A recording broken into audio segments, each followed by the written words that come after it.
Of all the states, why does New York have such terrible election laws? State Senator Zellnor Myrie is here to answer that question and discuss. Welcome back to Defending Democracy. I'm Mark Elias. Let's get started. Senator Zellnor Myrie, welcome to Defending Democracy. Great to be with you, Mark. So I want to start with what may be an obvious question, but I'll ask it anyway.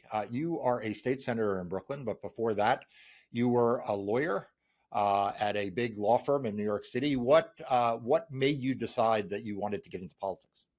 You know, it's appropriate for me to be on this podcast. One of the first pro bono assignments that I had as an associate at the law firm was election protection. That's what I did in the 2016 election. And I remember leaving that night after fielding dozens of phone calls from around the country of people that needed assistance and seeing what the results were going to be. And on my way back home to Brooklyn, despondent about what the future of the country held, but more concerned about what the future of my neighborhood was going to be. And for too long in Albany, there had been inaction on the issues that matter most to the people that raised me in central Brooklyn, whether that was affordable housing, whether that was gun safety, or whether that was access to our democracy. You know, oftentimes people think that is a problem that is relegated to the South or to Republican-dominated states, but we had issues here in New York that needed to be addressed on the state level. And as the son of two Costa Rican immigrants who came to this country, worked in factories in Brooklyn when they got here, my dad became a public school teacher, my mom a nurse and small business owner, I knew very well that without the investments, without the prioritization of things that matter to this community, that we were going to be in a bad place. So I stepped up. I ran for state senate in 2018. At the time, we had Republicans controlling the state senate, even though they were in the numerical minority. And I was really grateful that my community supported me. And since we've gotten to Albany, we've addressed many of those issues that I mentioned at the top. And I'm really excited about some of the next steps that we have ahead. Yeah, so one of the things that you have become known for, and really for people who are not familiar with your work, I would say that you are as well known for champion voting rights as really any state legislator in the country. I mean, in any state, but certainly in New York, you are the most prominent, but you're among the most prominent anywhere in really taking on, you know, what is a less than ideal voting situation. I will tell you, I was born and raised in New York, so I'm a native New Yorker myself. So I'm not criticizing a state I don't have ties to, but I suspect that when you came to the legislature, tackling voting rights was probably not making you very popular, because it seemed like Albany quite liked the rules as they were. They sure did. And if you think about even the construction of the elections committee, so I've had the honor of chairing the elections committee for the past 6 years. And you look at basic functioning of government on how many meetings the election committee held under Republican control. We exceeded that amount in the first year that I was there. And Republicans had held control for the better part of 2 decades in Albany. So I'm really proud of the work that we've been able to do. We've made close to 120 changes to the election law as my time as chair. And I think it was important for us to get to work immediately because there were some obvious things that New York was lagging behind in from the rest of the country. The very first bill that we passed as a conference, as a Democratic majority, was early voting. We were the 39th state to pass early voting. And I think that would come to a surprise of many New Yorkers who are now used to early voting, who are accustomed to it. It's really a proud thing for me. I go early voting with my mom every single election. And we do it at a time that is convenient for both of us. And that is what seems like an innocuous and basic thing, but emblematic of some of the things that we had not been doing for too long in this state. We had allowed on the campaign finance side for LLCs to contribute an unlimited amount to campaigns, and we had to close that loophole in our first year. And who would have known that in 2019 we were on the precipice of a once-in-a-century pandemic? one that would necessitate easing access to the ballot. We saw the increase of absentee ballots being used, and we started that work in 2019 just for basic access to our democracy. And we have seen the usage, we have seen the ease and efficiency of that really shine through. At the end of my first year in the state Senate, we did a hearing to examine how early voting felt, what was the effect, what could we improve. And one of the participants, a witness, talked about how early voting sites were moved at the last minute in certain counties in New York. And we talked about how we used to have protection. We used to have a National Voting Rights Act, a federal one, that would prevent certain measures like that. But we did not have one on the state level. And that was the impetus for me to introduce the John R. Lewis Voting Rights Act of New York, that I'm sure we'll get to talk about a little later in the podcast. Yeah, we're definitely going to talk about it. I want to ask you, though, sort of a follow up to your work as a legislator, right? Because you are both a democracy advocate, you are also an advocate for affordable housing, you're an advocate for solving the crisis of gun violence. And, I think for people in the audience who don't know how legislators spend their time, how do you see these issues as separate? Do you see the voting issues as integral to the work you do around housing or some of the other issues? Like, do you split your time? Like, how do you balance all of those things? Well, Mark, and you know this, your listeners know this. Our rights to vote, the franchise, our constitutional right, that is the guardian of all other rights. That allows us to choose our leaders, choose the individuals that we want to make policy for us. So it is intrinsically tied into everything else that I do, which is why I'm so proud of the work we've been able to do on that committee. But my responsibility as a leader in government is to respond to my community. So when people ask me, well, why do you care about gun violence? Why do you care about affordable housing? Because my constituents care about that. That is what they talk to me about when they see me on the train, when they see me walking in the street. They want to know what we are doing, what solutions we're presenting to the problems. And as a legislator, I have taken it seriously to provide legislation to address a lot of these issues. And so when you talk about gun violence, for instance, I passed a first in the nation law to hold bad actors in the gun industry accountable for the violence that was happening on our streets. There was a federal law that protected the industry that was signed by a Republican majority in Congress, signed into law by then President George W. Bush, and it prevented many victims and survivors of gun violence from having justice in court when they were victim to some of these instances of violence. People told us we couldn't get it done. They said no other state in the country has done this. And I said, well, my constituents are demanding this type of justice and this type of public safety. And we got that signed into law in 2021. Mark, as it stands right now, 3 years later, there are 10 other states that have that law on the books. We're talking about close to 35 million Americans that now have an access to justice because we stood up for something that my community cared about. It's the same thing that same approach that we took with the John R. Lewis Voting Rights Act of New York. In the absence of federal action on this, we said we have to step up right here in New York.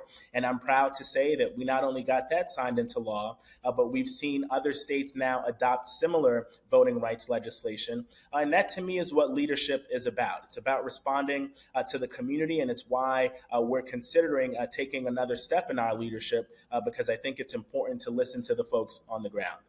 Yeah, so I want to turn to the some of the legislative successes that you've had, because you've had a number, and you mentioned a couple of times the John R. Lewis Voting Rights Act, and just so that people in the audience have sort of a level set, the 1965 Voting Rights Act, was what Ronald Reagan, of all people, called the crown jewel of American democracy, passed the U.S.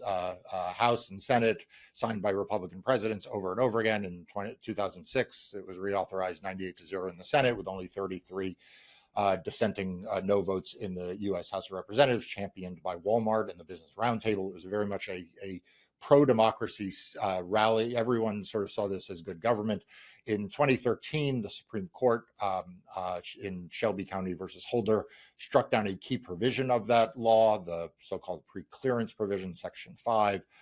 It has also done cutbacks in various cases to some of the other provisions of the law. And Congress, which had a chance to try to fix this, was unable to. There was a John R. Lewis Voting Rights Advancement Act at the federal level that got every House Democrat voted for, every House Republican voted against, went to the Senate. It died in the face of Republican opposition to the filibuster. There were several other voting rights bills that also were moving in Congress at the same time. The Freedom to Vote Act, the For the People Act, all faced essentially the same outcome of Democrat support in the House. And Republican opposition in the Senate, and the filibuster killed it. So with that as the playing field, rather than give up, rather than say, okay, well, I guess there's nothing we can do, you rolled up your sleeves. And we said we have to take action. Democracy is not a spectator sport. It is a full contact sport. It requires us to engage. And even when it seems scary and daunting, and there are folks that are politicizing what used to be, as you referenced, Mark, a bipartisan agreement on the rules of the game, when in the face of that opposition, it was important for me and my colleagues to do something about it right here in New York. And so we drafted this bill. We worked with many voting rights organizations. We worked with constituents from all over the state of New York. And we introduced this bill. We held a hearing on it. And we eventually got this passed. And as you referenced, part of the crown jewel, what has often been called the strongest piece of civil rights legislation in this country's history, we saw, as you mentioned, right after that passage, Black voter registration went up precipitously, unlike anything that we have seen in the country since. And it was met, of course, by retrenchment and opposition. And that is the period that we are in right now. And so what we did here in New York was we made a state level pre-clearance, empowering who I believe is the best attorney general in the country, Attorney General Tish James, but empowering that office to pre-clear any changes to the rules or procedures that might threaten vulnerable voters. And this is not something that is just on paper. We have, in fact, right now, active lawsuits that are being litigated using this law, one in particular by Latino voters in Westchester who have never seen representation that looks like them in their history of the town. So that is work that is so important because it's not just in Westchester, but we have stuff in Long Island and even in the great city of New York, where we've seen purges of the voter rolls, where we've seen some intransigence in the administration of our elections. It was important for us to give the state the tools to empower, to increase access, and I think time will prove that this was a worthy effort for us to do at this time. Oh, it's a historic effort, and like I said, you were a leader in this. You also, by the way, um, enacted a law that made ballot curing easier. And I've talked about this. It is a tragedy of American democracy how many lawful votes get thrown out. Frankly, not due to the fault of the voter, just due to the fact that election officials don't think a signature matched, or they think something's wrong that isn't. And this is typically with mail-in voting, and it is dispiriting for voters to learn that they went through all the trouble to vote and then found out their ballot in the end didn't count. So it is important that they're given an opportunity to cure or address or fix any problems that the election officials may think. So tell people about what you did here and how important it's been. Imagine this, Mark. You are a voter. We are in the height of a once in a century pandemic, but you want to exercise your right to vote. You want to engage in your democracy. And so you say, I'm going to fill out this absentee ballot, even though I've never used this process before. It's still very important for me to engage. So I'm going to fill out the absentee ballot. But I left a little stray pen mark on the ballot, or maybe I was having a slice of pizza and I got a little bit of oil, and you submit the ballot, you think you participated, only to find out that your vote never counted.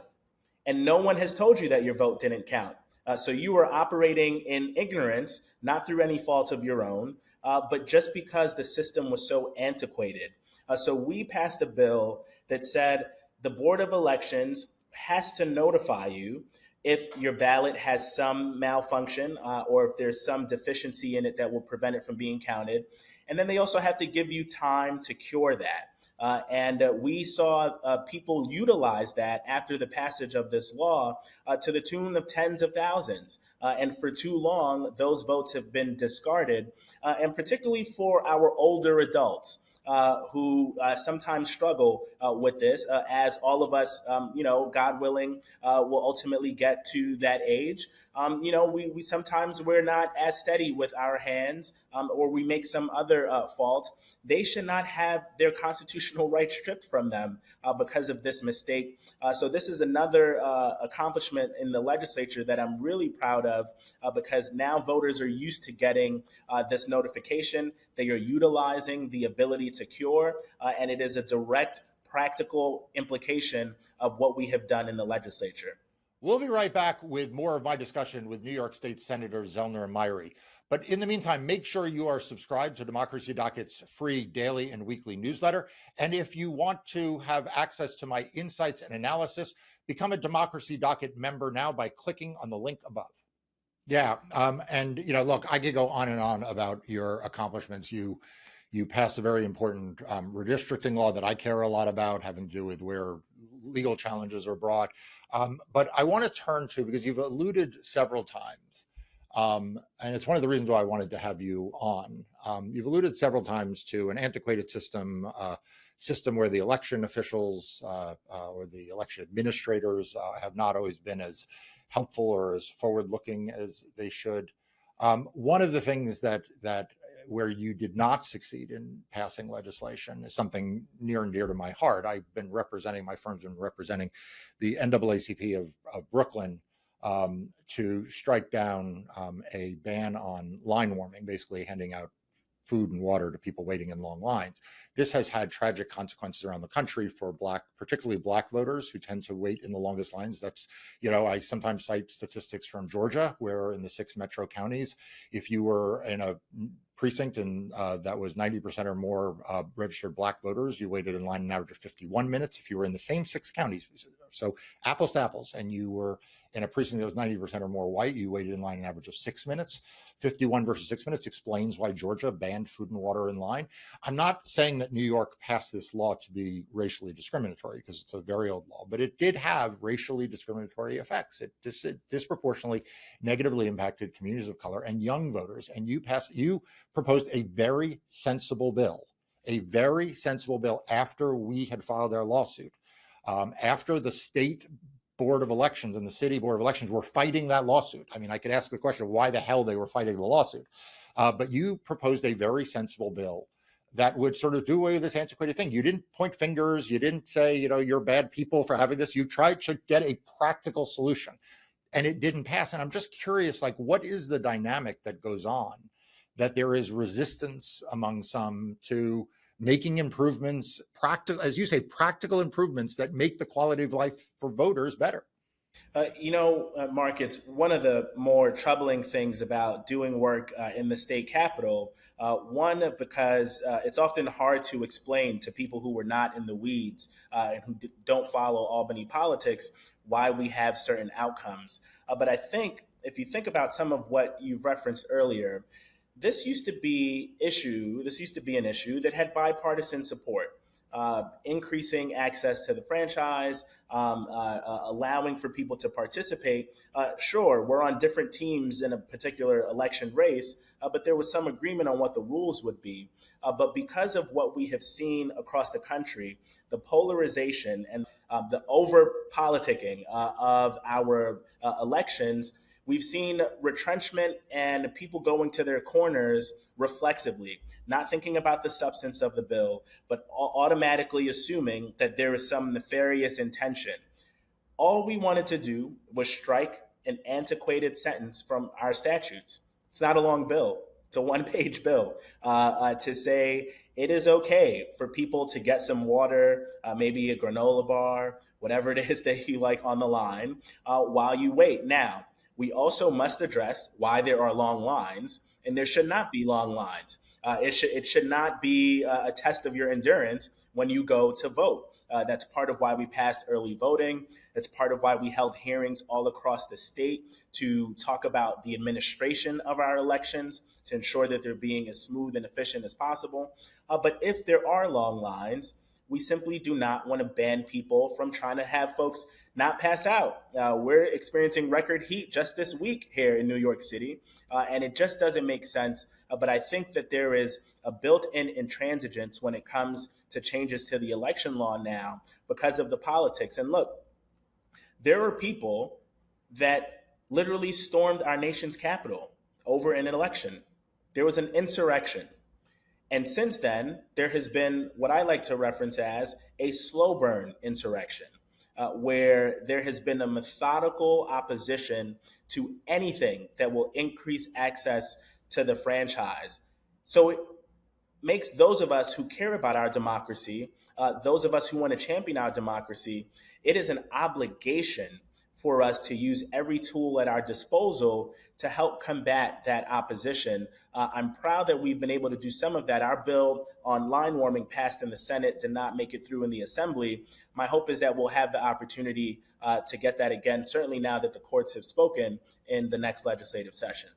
Yeah, I certainly hope so. So, we sued on behalf of the Brooklyn NAACP. We won. I certainly hope the city and state of New York are not going to appeal, but we will see. But it would be great to see a legislative fix. Like the best outcome is always when legislatures fix these things rather than relying on the courts.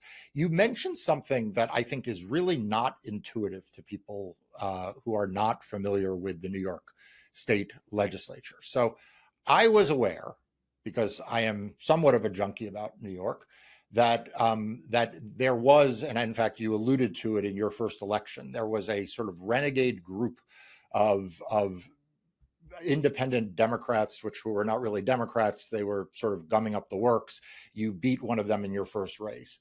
And now Democrats are in charge. And it really, it hasn't occurred to me, but I'm going to ask you, so has MAGA extremism come to New York? Like, when you think of Republicans in New York, honestly, I assume that they are sort of moderate, New York, you know, uh, suburban moderates. But are you saying that that is not the case in Albany? That is not the case. And, even the term Rockefeller Republican, which of course has New York roots, I think people used to take harbor in that and say, well, Republicans here aren't as strident and extreme as those we see around the country. But that's not the case anymore. We put on the ballot same day registration to allow for more people to participate, no excuse absentee balloting, to remove the requirement that you had to provide an excuse to vote by absentee. This was temporarily put in place during the pandemic. We were looking to get it added to the Constitution. And the Republicans spent a lot of money in opposition of this. And they used extreme language to say that this would cause chaos to our democracy. This would allow for undocumented individuals to vote. They used all of the tropes and the fear mongering that we have heard across the country. And guess what? They were successful. They defeated those ballot initiatives, and so MAGA Republican theory language still very much alive here in the state of New York, and that's why we take this so seriously. Every time someone says, "Z, this is New York. This is New York. Come on, we don't have to really, champion democracy." I say, absolutely not. They are taking us to court. They're using every tool possible. We still have right now people trying to move early voting polling sites. The attorney general had to sue a county in order to stop them from moving these polling sites. They're using every trick in the book, and we have to remain just as resilient, and we have to pay attention because it's happening in our own backyard. Yeah, you mentioned this, that the Republicans are actually suing New York to make voting harder. I mean, it's one thing. I find this extraordinary, because it's one thing to say, okay, look, we're not going to make voting easier. Okay, we're not going to participate in making voting easier in legislative process, but to literally spend money to hire lawyers to target a mail-in voting law that, if you don't want to vote by mail, don't vote by mail. But for the people who vote by mail, they really like it. Like, it's very popular. And for Republicans to be wasting their time and spending their money doing this, I mean, do you have any insight into why they are so focused on this? You know, I think a charitable interpretation would say that they're worried that in some instances, Democrats utilize these methods more than Republicans. But if that's really the motivation, just talk to your Republicans. Tell them to use it, utilize it. This isn't a method that is available on a partisan basis. This is available for any eligible voter to utilize. And what they are experiencing is in the past, they have been in such steep opposition to these methods, and they have talked to their base and communicated that they did not or should not be utilizing this. And when other constituencies used it, and used it to success. And as you said, once you do it, you want to do it more. They did not pivot and say, well, we should be utilizing this as well. It's really important for me to underscore this point. Voting rights should not be a partisan issue. We have many other arenas where we can battle out on a partisan basis. We should be battling on our ideas for how we make our communities safer, more affordable, more livable. Those are things that we have different worldviews on, and that's okay. That is part of the process. But the rules of the game, we all should agree on what the rules of the game should be. And if we want more people to participate, that should not be a threat to you. That should encourage you to do more voter education and try to convince folks on your ideas. Yeah, I say this all the time to folks. If you looked at what voting by mail looked like, before Donald Trump, um, it either had a neutral political bias or maybe in some places a slight Republican bias. Florida Republicans will tell you they took control of the Florida government based on mail-in voting. Going back to more than a decade, but when Colorado first adopted vote by mail, universal vote by mail, a Democratic senator lost their election. Mark Udall lost his election. This was not a partisan. This didn't have there's no natural reason to think Democrats prefer to vote by mail versus Republicans. In fact, there was a lot of thought, in the sort of 2016, 2018 timeframe. You know what? A lot of Black voters in particular like to vote early in person. Older voters tend to vote by mail, and oftentimes younger voters are more Democratic, older voters are more Republican. There was a lot of mixed feelings about what the effect of increased vote by mail was, but Democrats were like, look, it's something constituents want. It is something that saves money, right? Because you don't need to close all the schools and buy more voting equipment, right? It's literally convenience for constituents. It's something politicians love because it's something they could deliver that made quality of life better.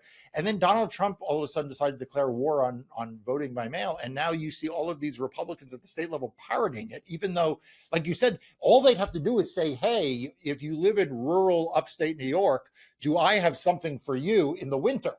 I got something that'll let you not worry about driving to the polling places. It's exactly right. And that's a really good point, Mark. You think about some of our more rural areas where, by the way, Republicans tend to win elections, where the voting by mail would be much easier. It would make it more accessible. And they would have more opportunities to participate.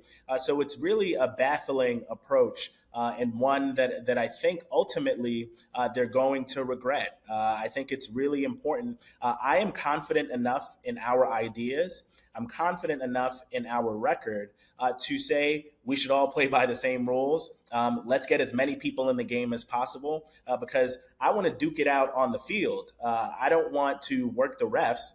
Let's actually make this happen. Let's have a competition of policies and ideas, and not try to rig the game. And I think it's just really an unfortunate effort by the Republicans. And my hope is that some of my friends on the other side of the aisle will see the light. Look, one of the reasons why I wanted to have you on this podcast, and one of the reasons why I am so impressed and excited to talk to you, is that for those of us who are fighting Republican states, for those of us who are in court every day fighting the Georgias, the Texases, against their voting laws, it is one of the things that they point to is they'll say, well, look at the blue states.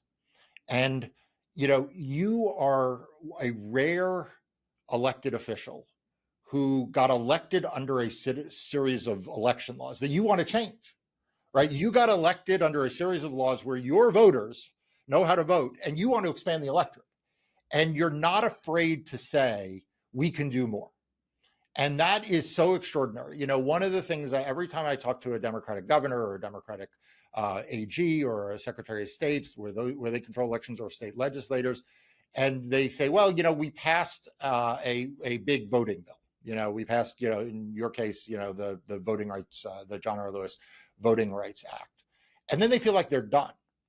And what's great about you is that you understand that democracy can always be made better. You can always improve on voting. And that's what I love about I literally follow the legislation you introduce. I have someone who keeps a tracker for me in various states, and I track what you introduce because you're always looking to improve. You're not like defensive about it, like, hey, we're New York, we've got it solved, which by the way, I get a lot of in a lot of blue states. You are always pushing to make voting better for everyone, whether they voted for you or didn't vote for you. And that is such a rare thing for an elected official. Well, Mark, our democracy is not static. It is by function. It happens all the time. We are voting all the time. So there's no way that we should not be also making adjustments all the time to make it better. It's frustrating because I think there is a legislative amnesia when it comes to our democracy. We did not always have access to the ballot, and particularly for Black voters, for voters of color. Someone had to have the vision, someone had to have the skill and the discipline to say, we have to work at this consistently. One day, we will all have the access that we need. One day, we will remove the obstacles to our franchise. So I'm standing on the shoulders of many people who did not get to live to see early voting, who did not get to see a state voting rights act, who did not get to see us fight for our young people to participate in our democracy. So I feel an obligation, Mark, to be a legislator of vision, to think about how things can be better. And there is always room for us to improve. We passed a law here in New York that allows for pre-registration.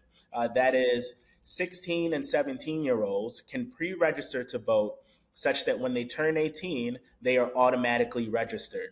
I'm really proud that we were able to pass that. But guess what? There aren't mechanisms in our schools to help with this pre-registration. We should be in every school in New York City and throughout the state. There should be a democracy officer, someone that is just focused on this. Let's pre register all our juniors. Let's pre register all our seniors. And we know that when young people vote young, they remain engaged voters for the rest of their lives. This is the future of our democracy.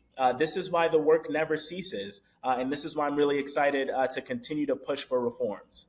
Well, that's amazing, and that's a great idea. I love that idea. Pre-registration exists in other states, but the idea of having someone in schools whose job it is to make sure, that is a really good idea, and that's one you guys should pass, and you should spread that around the country. I can't let you go without asking you at least one political question. I know you set up an exploratory committee to run for the mayor of New York City.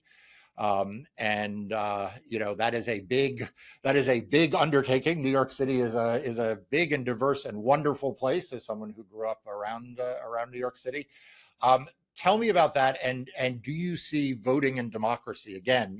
As you look at the issue set facing New Yorkers, people in New York City, the rest of the state hates when you call New York City people New Yorkers. When you look at people, citizens of New York City, do you see this in the issue set of other things that they are concerned about? Yeah, Mark, I would not be who I am today without the city of New York. And as I mentioned, this is where my parents came because they wanted an opportunity.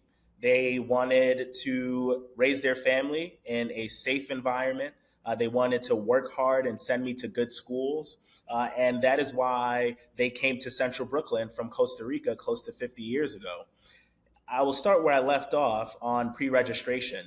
The ability to create a officer in every school in New York City, that is something that we could do from City Hall. That is something that requires vision and a handle of the nuts and bolts of government to get done. I want to see universal after school.